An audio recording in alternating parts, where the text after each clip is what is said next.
Thank you. Thanks for coming to our press briefing. Today, I, together with our Deputy Minister of Higher Education and Training, Mr. Nzimande, we held a meeting with the Vice Chancellors of South Africa's 26 public universities to discuss preparations and arrangements for the start of the new academic year. Also in attendance were senior representatives of the National Student Financial Aid Scheme.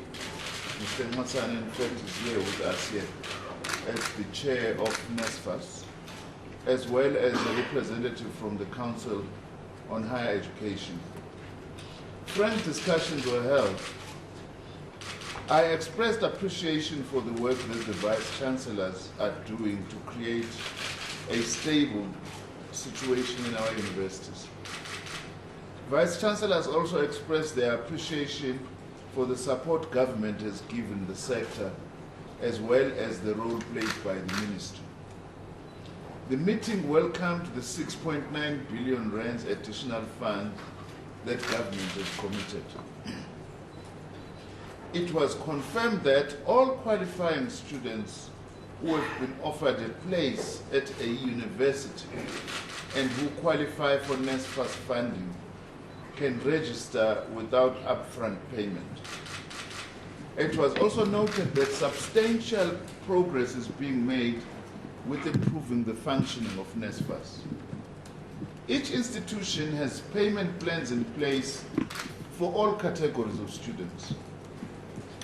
For the missing middle group of students, those who are not poor enough to qualify for NSFAS but yet are not able to afford higher education costs, the meeting noted the processes in place, including the new model of supporting the missing middle that will be piloted next year, as recommended in the Presidential Task Team report. Institutions have undertaken to address applicants on an individual basis and attempt to offer payment plans for the missing middle. The meeting agreed that this is a moment of opportunity for reinventing and innovation in our higher education system. We need to think deeply and constructively about different models to support an affordable higher education system. The Presidential Commission recently announced is the vehicle for this, and many hopes ride on it. As has been pointed out elsewhere, our current funding model is dependent on fees, and therefore all students have to pay fees, whether funded by loans, bursaries, or families. In many institutions, registration has started, and we are encouraged by the progress made. I and the Vice Chancellor call on students to register and start the academic year without disruptions, and on parents and the broader community to support universities to get learning underway as fast as possible. We call on all concerned students, staff, and others who still have unmet demands or grievances and wish to continue protesting to engage in legitimate and peaceful forms of protest. This will negate the need for an undesirable security presence on our campuses. Violence is unacceptable. Disruption of the functioning of institutions and violating the right to learn and work is unacceptable, and damage to property is unacceptable. We can't afford more damage to institutional assets. Our preliminary damage report suggests an estimated 150 million rands of damage to public property last year in the course of protests. Fortunately, this only affects a few institutions. The current cost of security necessary to protect the functioning of our education system is exorbitant. We appeal to our groups of protesters to make this expenditure unnecessary so that it can be better spent on building our education system. Thank you. Thank you very much, Minister.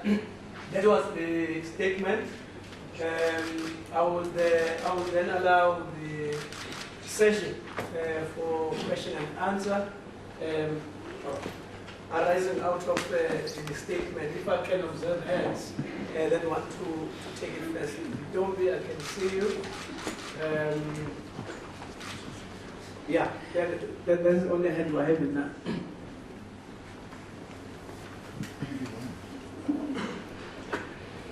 Thank you so much. My name is Nzimande from the SABC TV.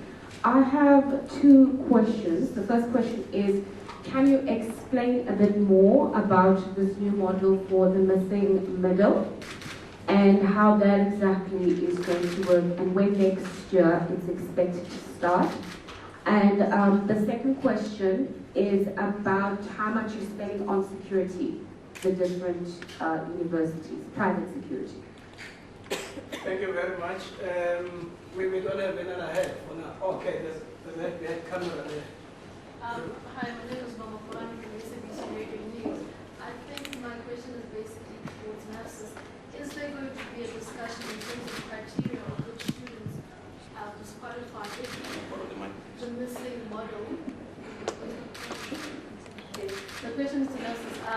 Is there no plans to change the criteria of which students basically will be accepted into the funding scheme, in order to assist those in the missing middle while we're still trying to pilot this new model that's being mentioned? Thank you very much. Well, in the absence of hand, I will allow either the minister or any of our panel to respond to those questions.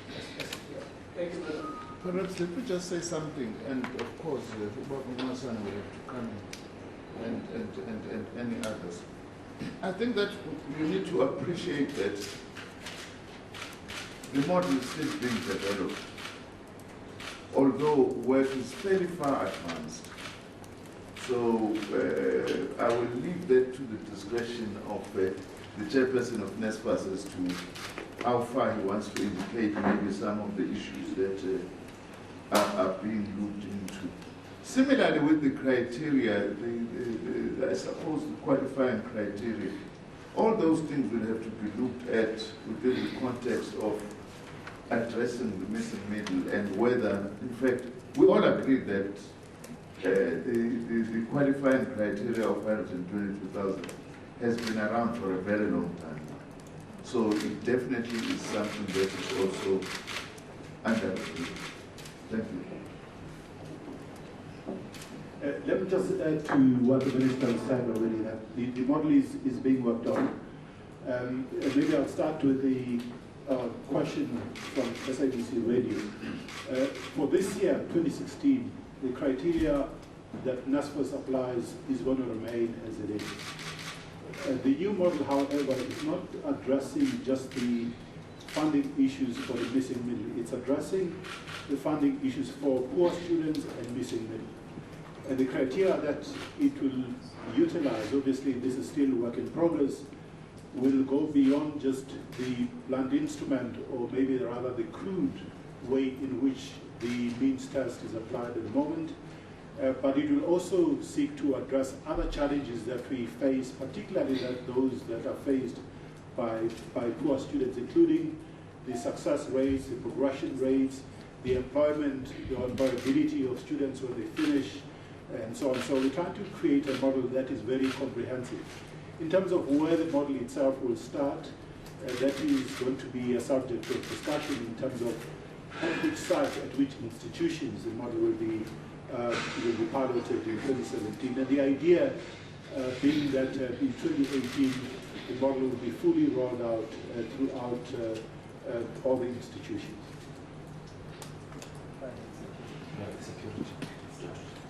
Oh, yes. No, thank you.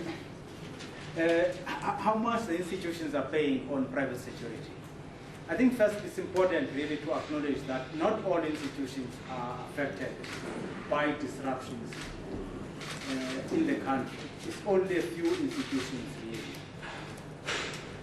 Now the second thing is that the cost of a private security company would vary according to the specification that the institution has actually developed in terms of the areas of responsibilities in rendering that security. Thirdly, we've been asked the institutions, the few that are affected, as to how much they are paying in respect to those security arrangements. We can find out that and give you the estimated cost or the actual cost at a later stage, but that information we do not have at the present moment. Thank you. Thank you very much. Okay, we have a hand. Power FM.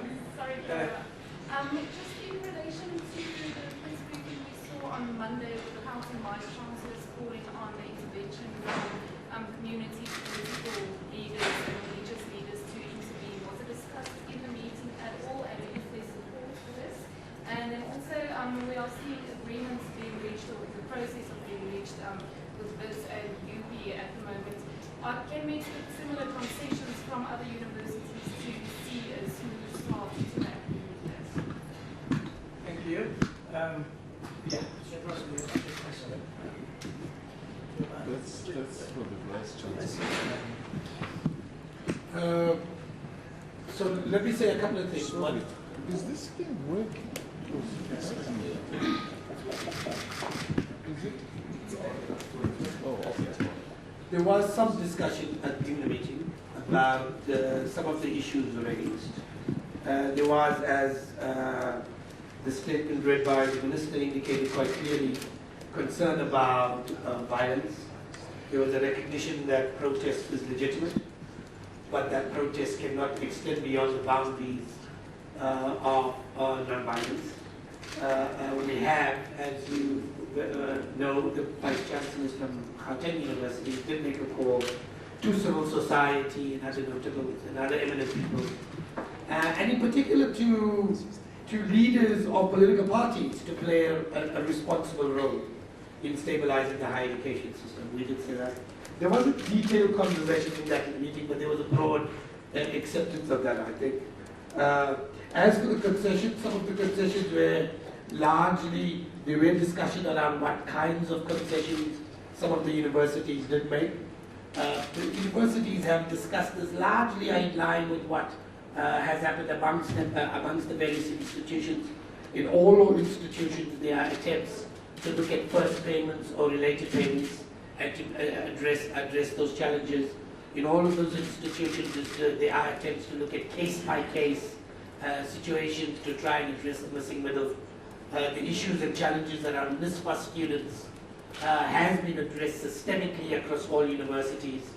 So I think that, if you like, there is a meeting of the minds among institutions on how to address the challenges, and between the institutions and the ministry and government itself. I do want to stress that whilst we are addressing these challenges, not everything can be done in a single moment.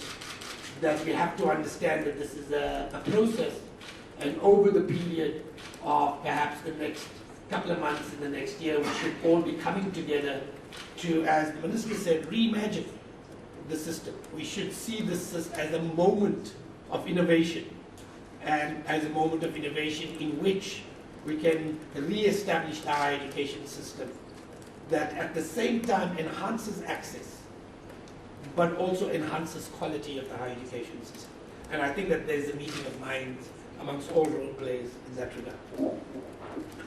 Thank you very Just much. to add on the issue of the civil society, I think all of us will understand that education, sectors like education and health are actually societal issues. And therefore, when there is something that needs to be addressed concerning education, it's necessary to involve society. So the role of civil society, including political organizations, including religious or faith-based organizations, is critical in ensuring that the quality of education in South Africa doesn't suffer. Thank you. Now, I'm assuming that we exhausted our session of Q&A. All of you are satisfied. On that basis, I must thank you for coming. And as we always say, we are looking forward to the positive coverage of these messages that have been presented by our principal. Positive coverage is non-negotiable.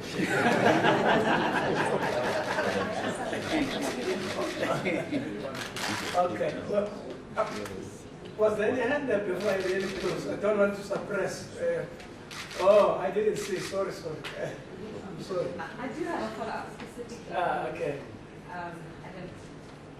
We had a lot of concerns from some of the students that the private security that you hired had been quite violent towards the students and a bit ham-fisted in the way they tried to remove them off the campuses.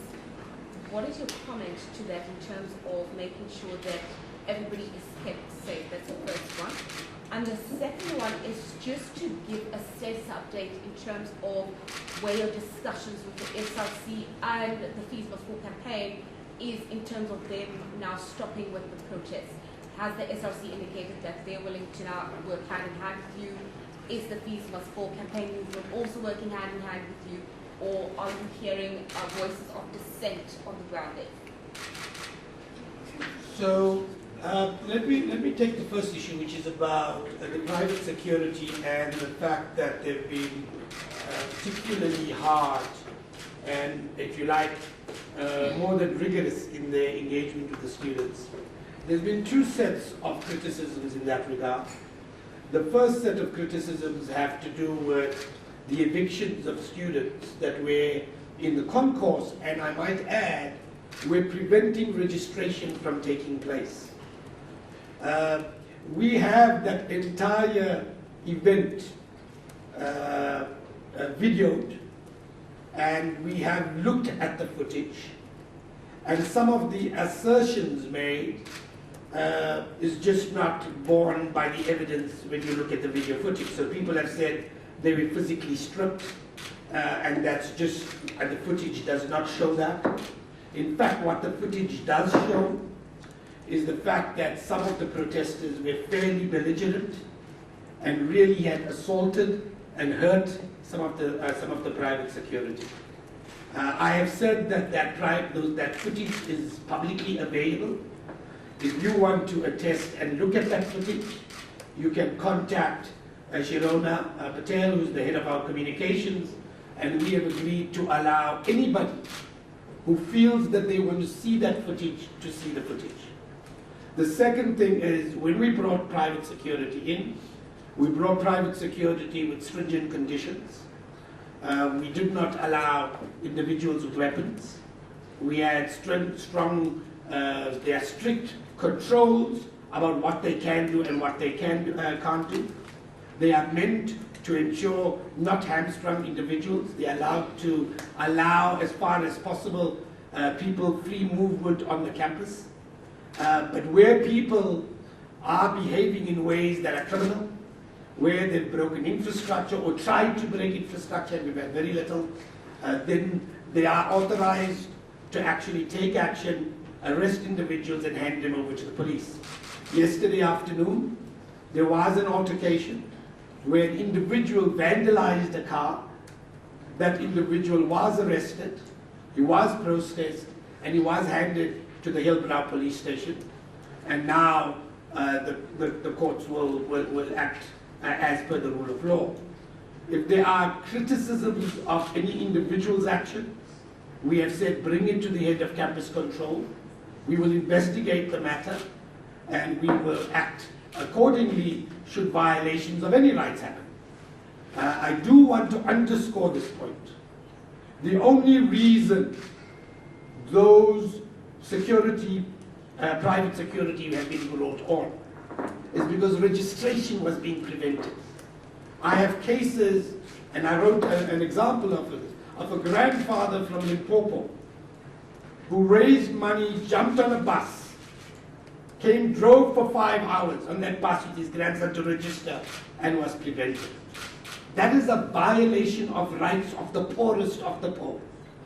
And it should not be allowed by any public institution or any person committed to enhancing the rights of poor people in this country. We do not enhance and address inequality in our society if we reinforce and close down our university. All that security is there for is to ensure safety and security of everybody, to make sure people are not threatened, to ensure that registration takes place, and to ensure that our academic programs happen. We have had meetings with the SRC. We've had a full day's negotiations, and as you know, yesterday, both the SRC and the university has released public statements suggesting that we have arrived at concessions. We have arrived at agreements, some of which are old agreements that were determined at the end of December. Some of them are slightly new agreements that try and address some of the challenges associated with missing middle. Obviously, all of the problems cannot go away. We do have challenges. We do not want to throw Wits University or any other university into a financial crisis. Within the limits of what is financially possible, we have made some significant concessions. So every student who doesn't have money but needs to register, those who can afford it must pay. Those who can't afford it must simply fill in the form, and they will be allowed to register. All those NSFAS students with historic debt are allowed to register. It's been waived. There's been arrangements made for students with missing middle with less than 1,000. The fees have been, if you like, the debt has been rolled over into 2016, and they're allowed to proceed with registration. We are working with the SRC to raise money for those between 1,000 and 5,000. We are exploring other support mechanisms. The university is working 18 to 20 hours a day to work to come to terms and work with the SRC. Whether the SRC are now prepared to fully participate is something you've got to ask them. I would hope they are. We've gone in long ways with trying to address the challenges. With fees must fall, it depends who you're speaking to actually, because as you well know, there are various sections of fees must fall. We have tried to urge them that there's been significant amount of engagement. We've tried to talk to them. Some of them don't want to talk to us. Others are prepared to talk to us. But frankly, I have not heard from them yet that they are prepared to go back. As soon as, India, as soon as people are prepared to allow registration to happen, people are prepared not to threaten others, people are allowed to just simply engage in legitimate protest that is peaceful, we will reduce our security presence, private security presence. But I cannot do that so long as safety and security is threatened and registration is not allowed to happen. Thank you very much. I think that was our last contribution. Can I then be allowed to officially close the press briefing?